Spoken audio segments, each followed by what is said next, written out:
திமுகவை மோடியால் கூட அழிக்க முடியாது என்று அமைச்சர் KN நேரு தெரிவித்துள்ளார்.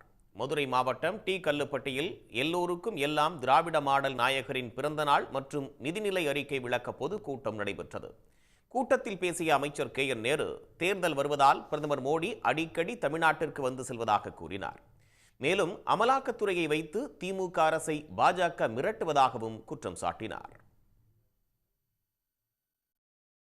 மோடி வருகிறார், மாதந்தோறும் வருகிறார். நாங்கள் எல்லாம் ஒரு 20 ஆண்டு காலம் அமைச்சராக இருந்தோம். எத்தனையோ பிரதமர்களை தலைவர் உருவாக்கிய பிரதமர்கள் ஆண்டுக்கு ஒரு முறை கூட தமிழ்நாட்டுக்கு வர மாட்டார்கள். ஆனால் மோடி வருகிறார், மாதந்தோறும் வருகிறார். இதுவரை 4 முறை வந்து விட்டார். இப்போது 22ஆம் தேதி வருகிறார். அவர் சொல்கிறார், நான் சொல்கிறேன் தேர்தலுக்கு பிறகு திமுக இருக்காது என்றெல்லாம் சொல்கிறார். திமுக இருக்காது என்று சொன்ன தலைவர்கள் தான் இல்லாமல் போனார்களே தவிர திமுக தொடர்ந்து இருந்து கொண்டுதான் இருக்கிறது.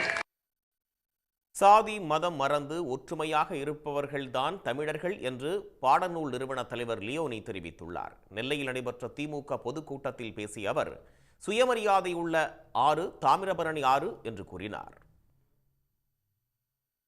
சென்னை மெரினாவை போல் தூத்துக்குடி கடற்கரை சீரமைக்கப்படும் என்று தூத்துக்குடி மாநகராட்சி மேயர் ஜெகன் பெரியசாமி தெரிவித்துள்ளார்.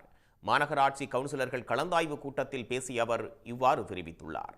உடனுக்குடன் செய்திகளை தெரிந்து கொள்ள சன் நியூஸ் பெல் ஐகானை கிளிக் பண்ணுங்க.